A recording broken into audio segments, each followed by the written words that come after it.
President of the Republic of Lithuania, heads of government, President of the European Commission, Mayor of Aachen, Minister President of North Rhine-Westphalia, Professor Jürgen Linden and members of the Board of Directors, Charlemagne laureates, dear António Guterres, Secretary General of the United Nations and Charlemagne laureate 2019.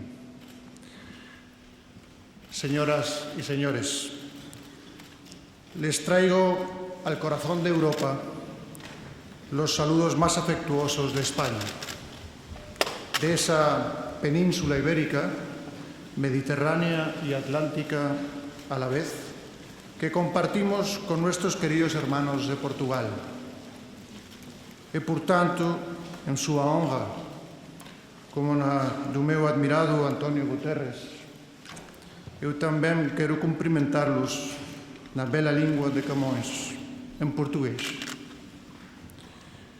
And now I shall continue in English.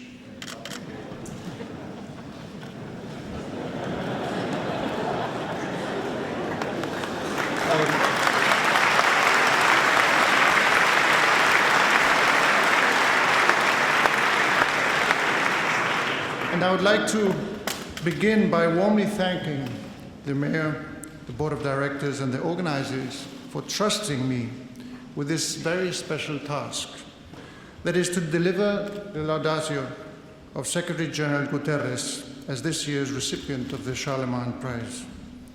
I am truly pleased and honored.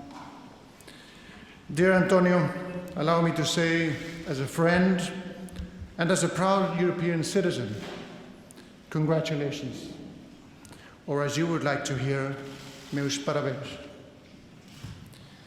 More than 1,200 years ago, the European dream began here in Aachen.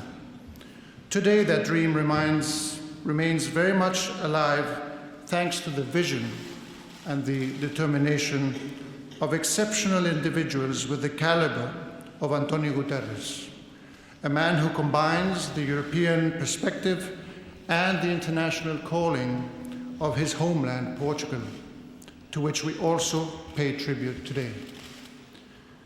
Like his compatriots who set sail across the oceans at the beginning of the modern age, as did mine, António Guterres is a man of broad horizons, and like those great explorers, he throws his considerable energy into every endeavor on which he embarks.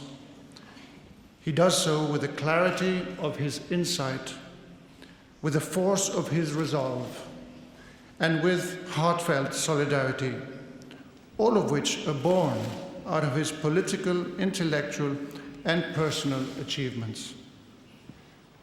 António Guterres is a man who knows how to reconcile his profound ethical and social convictions with the scientific rigor of his academic background as an engineer. He became involved in politics as a very young man, at a decisive moment in his country's history. I am referring here to the transition that we Spaniards also experienced at the same time, with equal hope and determination, the transition from dictatorship to democracy. Since then, António Guterres' commitment to justice and to harmony have guided his career. As Prime Minister of Portugal from 1995 to 2002, as President of the European Council in the year 2000, as the UN's High Commissioner for Refugees from 2005 to 2015, and since January 2017, as the UN's Secretary General.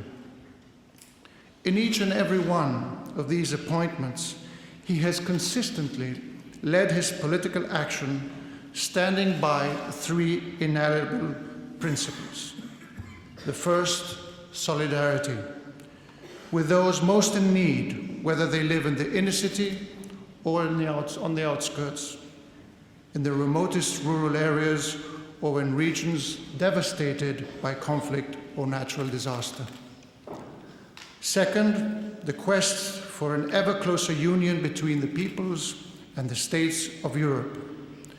This is a goal that unites all of us here today, and one to which António Guterres has devoted the utmost energy and effort from his high-level political positions in Portugal and in European and multilateral institutions.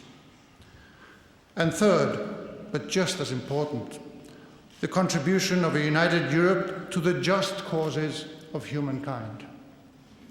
Two of these causes, as he himself insists, require our most urgent attention: the plight of migrants, displaced persons, and refugees fleeing from poverty, war, and persecution, and the fight against the adverse effects of climate change, the outcome of which will determine our very survival as a species.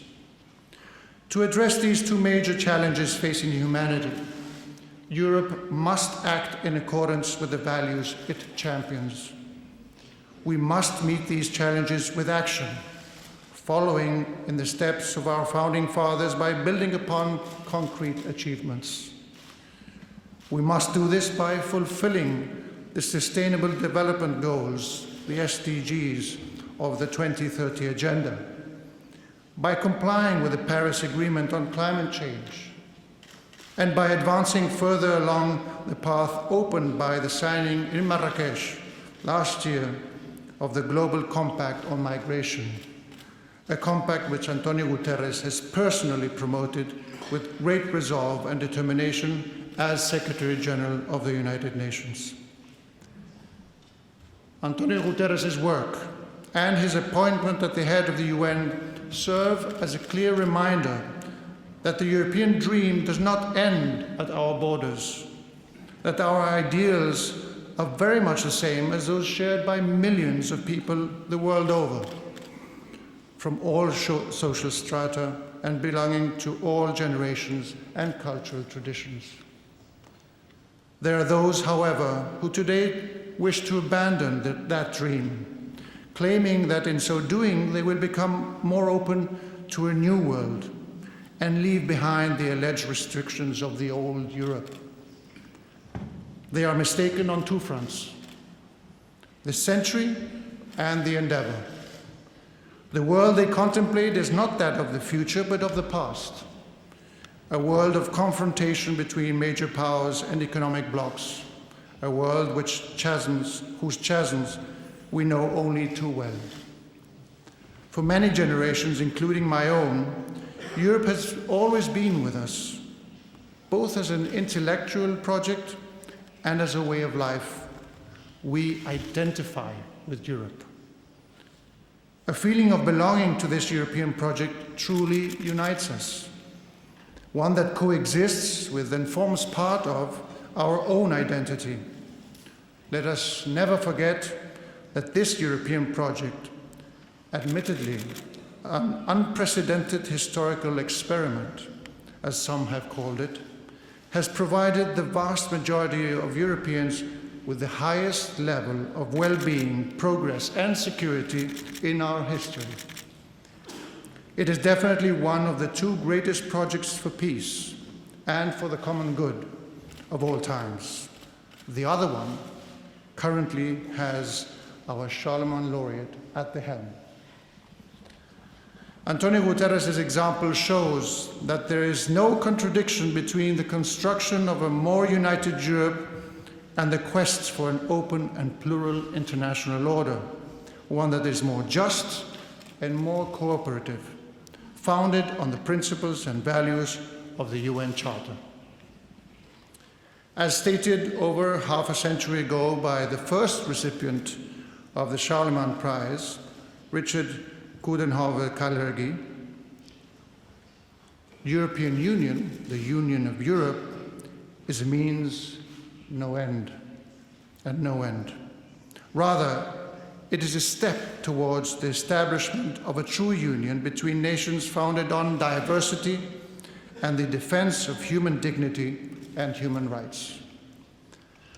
There are also those who renounce the supranational European dream, not to open themselves up to the wider world, but to turn their backs on it.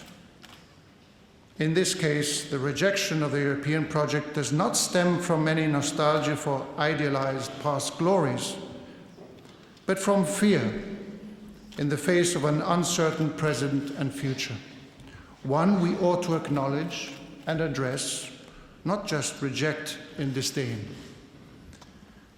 We would be ill-advised to underestimate or dismiss this fear, for it is a powerful force. The fear that today besets millions of our fellow Europeans stems from insecurity and from the experience of inequality heightened by the recent economic crisis. We must not ignore those who feel this way, nor must we think that we cannot win them back to the European cause. On the contrary, the European institutions from which they currently feel excluded must answer their concerns and help satisfy their aspirations. Therefore, we must reform these institutions to make them more effective, applying the lessons learned from the recent crisis. There are reasonable proposals for how to do this, and the necessary momentum to carry them out should come from the new leadership and at the head of the institutions. This is the best tribute that we can pay to António Guterres, a Europe which begins this new cycle with vigor and which maximizes the renewed trust to promote the agenda led by Guterres from his position as head of the United Nations. His plan to reform the organization and make it fit for purpose is both commendable and necessary, and certainly deserves our support, for it is far from being an easy one. So naturally, it gives me great pride as a Spaniard and a friend of Portugal and a European that António Guterres should receive the Charlemagne Prize this year. This first Portuguese proudly to become part of the renowned list of men and women that exemplify the high values, ambitions, and deeds we all need, we all seek, and cherish for our nations, for Europe, and for the entire world. I am soon to finish, but let us remember that Portugal and Spain, the Iberian community, were missing at the dawn of Europe's 20th century new dream. Much later, together, once again, we signed the Treaty of Accession in 1985. With this, we became fully fledged members, contributing all our energy and enthusiasm to the common European project, which we also helped to strengthen. At the same time, we became unequivocally and irreversibly anchored to democracy and to this community of states, founded on the principles of freedom, respect, peaceful coexistence, and pluralism.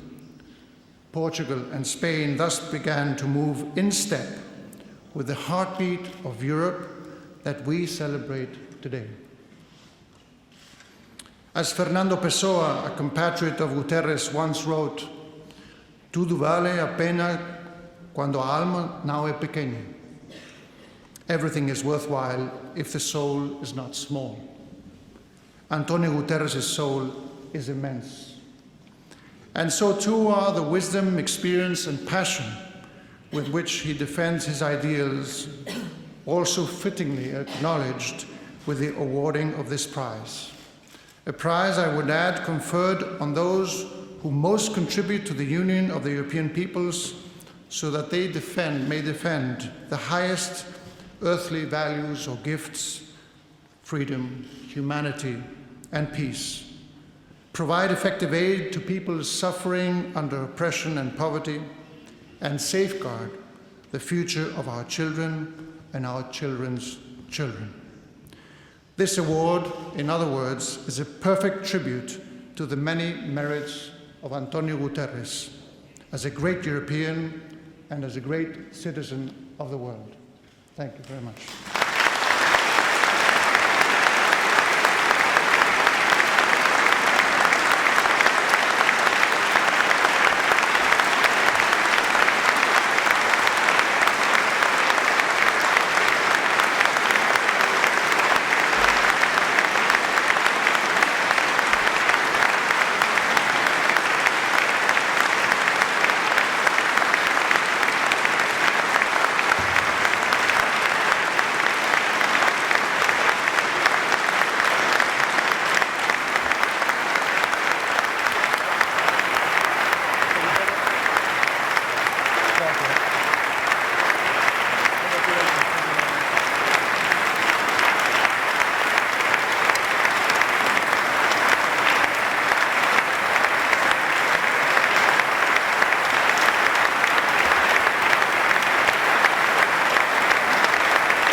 die Karlspreisgesellschaft hierzu verfasst hat. An Christi Himmelfahrt, dem 30. Mai 2019, wurde im Krönungssaal des Aachener Rathauses, der ehemaligen Kaiserpfalz, der Internationale Karlspreis zu Aachen an den Generalsekretär der Vereinten Nationen, seine Exzellenz António Guterres, verliehen, in Würdigung seines herausragenden Einsatzes für eine Neubelebung und Festigung der multilateralen Zusammenarbeit auf der Grundlage der gemeinsamen Werte und Ziele der Europäischen Union und der Vereinten Nationen. Herzlichen Glückwunsch und herzlichen Dank für Ihre Arbeit und alles Gute für Sie persönlich. Vielen, vielen Dank.